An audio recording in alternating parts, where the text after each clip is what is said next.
सदगुरु कहते हैं कि दुनिया खत्म होने वाली है क्योंकि दुनिया की सबसे इम्पोर्टेंट चीज मर रही है और वो है soil.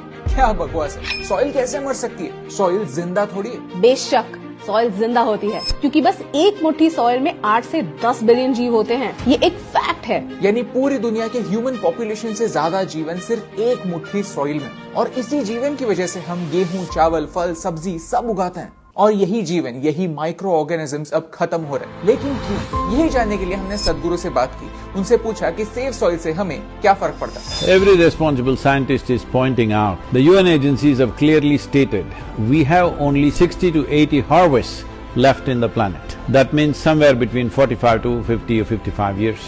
After that, we don't have the ability to grow food on the land because there is no nutrient in the soil. 27,000 species of microbes are going extinct per year. If it goes at this rate, in about 30 to 40 years, we will reach a point where we cannot grow food, and if we try to regenerate the soil at that time, it will take 150 to 200 years. That means death.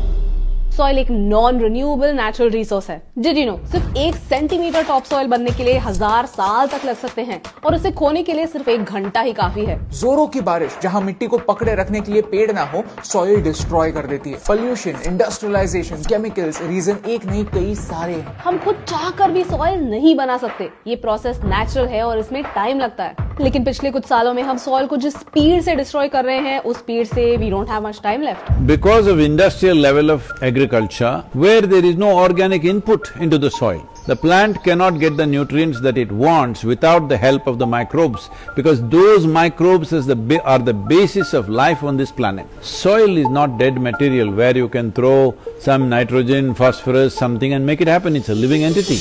Interstellar movie आपने देखी होगी, वहां भी कुछ ऐसे ही problem को predict किया है, जहां हम एज ह्यूमंस इस मिट्टी को इतना डिस्ट्रॉय कर देते हैं कि कौन छोड़कर कुछ भी उगा ही नहीं पाते। यूएन कहता है कि हम हर 5 सेकंड्स में एक फुटबॉल के मैदान जितनी सॉइल डिस्ट्रॉय कर रहे हैं। इंडस्ट्रियल फार्मिंग, एक हद से ज्यादा केमिकल्स का इस्तेमाल, पोल्यूशन, 1 by 1 हम उसी चीज को मार रहे हैं जो हमें जीने का मौका देती है। पहले के जमाने में हम क्रॉप रोटेशन करते थे, जिससे सॉइल को रिकवर होने का मौका मिलता था, क्योंकि किसान स्मार्टली अपने क्रॉप सिलेक्ट करते थे।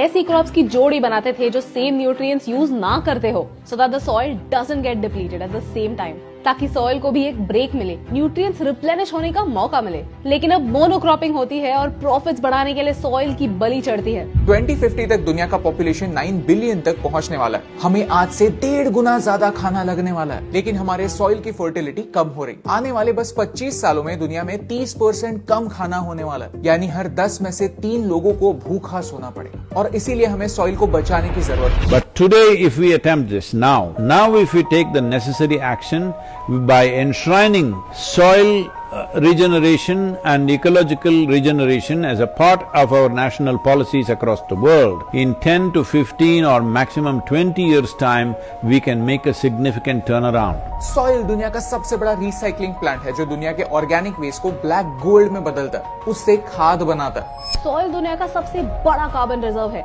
यानी ग्लोबल वार्मिंग रोकने के लिए सॉइल बहुत इंपॉर्टेंट है। हेल्दी सॉइल पानी पकड़े रहता है, फ्लडिंग होने से बचाता है। सॉइल ग्रीडी नहीं है, उसे जितना पानी लगता है वो उतना ही पानी एब्जॉर्ब करता है और बाकी का पानी ग्राउंड वाटर बन जाता है, जो आने वाली जनरेशंस के लिए एक वाटर बैंक बन जाता है। सॉइल एक कंप्लीट इकोसिस्टम है।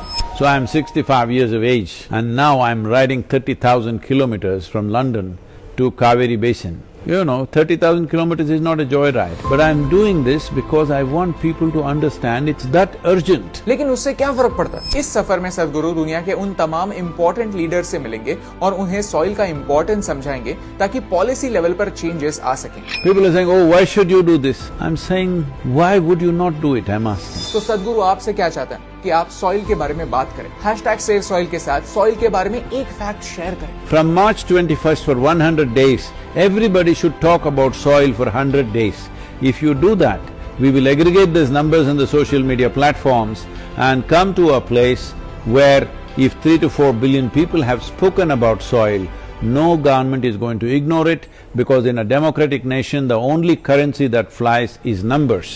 सदगुरु मानते हैं कि इन्वायरमेंटल इश्यूज इलेक्शन इश्यूज बनने चाहिए। वही सरकारें चुनकर आनी चाहिए जो हमारा भविष्य सुरक्षित रखने का वादा करें और उसे निभाएं। अगर आपको इस वीडियो से वैल्यू मिली तो इस मूवमेंट को आगे बढ़ाने में हमारी और सदगुरु की मदद कीजिए। जब तक हम दुनिया की सरकार से डिमांड नहीं करेंगे, उनसे सवाल नहीं पूछेंगे, तब तक एनवायरमेंट को कोई भी सीरियसली नहीं लेगा। और यही इंपॉर्टेंट बात आप तक पहुंचाने से मुझे फर्क पड़ता है।